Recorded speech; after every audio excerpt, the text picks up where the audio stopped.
بسم الله الرحمن الرحيم، والصلاة والسلام على سيدنا محمد أشرف الخلق والمرسلين. ازيكم يا شباب، عاملين ايه؟ النهاردة هنتكلم عن رابع مبدأ من مبادئ السوليد، وهو انترفيس سيجريجيشن. بكل اختصار ان انت ما تخليش الكلاس يستخدم او يعمل حاجة، او تجبره يعمل حاجة هو مش هيستخدمها، او تحط فيه مثلا حاجات معينة او فانكشن معينة هو مش هيستخدمها. فخلينا ناخد مثال واقعي كده. احنا دلوقتي عندنا طباخ، وده الطباخ ده مسؤول عن جميع الطباخين الموجودين مثلا في المطعم. ما ينفعش الطباخ ده تديله مسؤوليات تانية، ان هو يبقى مسؤول كمان عن عمال النظافة اللي موجودين في المطعم. وهو ده باختصار مبدأ الانترفيس. تعال نطبق كده ونشوف الكود. فخلينا ناخد مثلا كود او مثال مكتوب بالغلط، او مثال خطأ يعني، ونحاول ايه نظبطه مع بعض. تمام. خلينا نمسح ده، نحط المثال ده. تمام. شيل ده، مش محتاجين المين والحاجات دي. نكيشهم كده. هنا عملنا abstract class. عملنا الابستراكت كلاس عبارة عن worker في اللي هو بيطبخ وبيغسل اطباق وبيعمل العيش والحاجات دي. تمام. فهنا عمل كلاس خاص بالشيف. الشيف دلوقتي مهمته الوحيدة ان هو هيعمل الطبخ. تمام. دلوقتي هو اجبره ان هو ياخد اتنين فانكشن، هو مش هينفذهم، مش هيحتاجهم في حاجة. حتى لو جيت مثلا تشيل دي كده، هو برضو في مشكلة، مش هيقبل، لازم ياخد الايه الفانكشن. فالصح ايه ان احنا نخلي كل كلاس يعمل الحاجة اللي هو محتاجها بس. تمام. تعالى بقى نعدل الشغل ده. اللي هيحصل هنا بالظبط، انت هتشيل الاتنين دول. تمام. وتشيل الاتنين دول بس كده، وتغير بس اسم الكلاس، تسميه مثلا ايه كوك. تمام.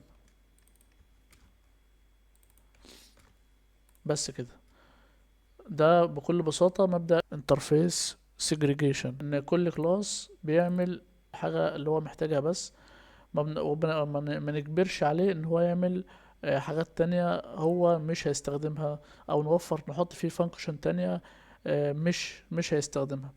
فممكن برضو ناخد مثال تاني، حاجة زي كده. نجهز مثال برضو هنا. تمام. هنا المشكلة هنا إيه بقى؟ ان انت عملت ايه ريبوزيتوري لليوزر، فيه اللوجن، لوج اوت، ابلود بروفايل ايمج، ابديت لوكيشن، ديليت اكونت. ده كله عملته في ايه ريبو واحد. تمام. في حين ان انت في اللوجن مش هتستخدم اصلا الابلود، مش هتستخدم الديليت، مش هتستخدم الابديت. تمام. فازاي هنا نطبق الاي اس بي؟ هتعمل abstract class. تمام. هنغير بس الاسم ده. الابستراكت كلاس ده هيبقى خاص بقى مثلا بالايه بالاوث، اوث اوث ريبو. تمام. الابستراكت كلاس ده هيبقى فيه مثلا اللوجن واللوج اوت، دي ريبو. تمام. وهتعمل ابستراكت كلاس تاني.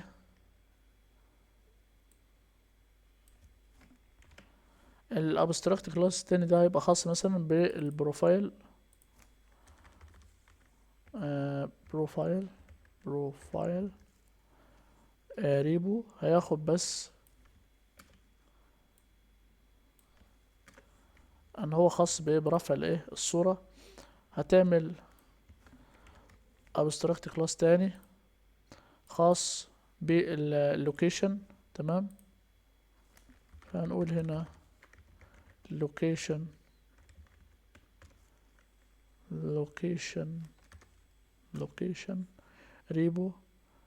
هنستخدم بس الايه في اللوكيشن. وهتعمل abstract تاني خاص بال delete account. no delete account. ده هيبقى ايه account ريبو account repo. ده يعتبر، وبقى هتشيل ده. ده يعتبر مثال عملي من اللي احنا بنستخدمه فعلا في الشغل. جبت لك مثال عملي. ان انت دلوقتي كان عندنا يوزر، نرجعه كده.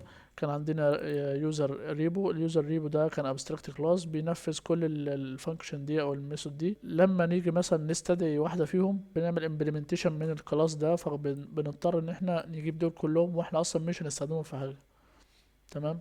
فدلوقتي بتحتاج ان انت تستخدم مبدأ الانترفيس عشان كل كلاس يعمل المهمة المحددة بتاعته بس، ما نزودش عليه حاجات تانية هو مش هيستخدمها او مش هنحتاجها في حاجة.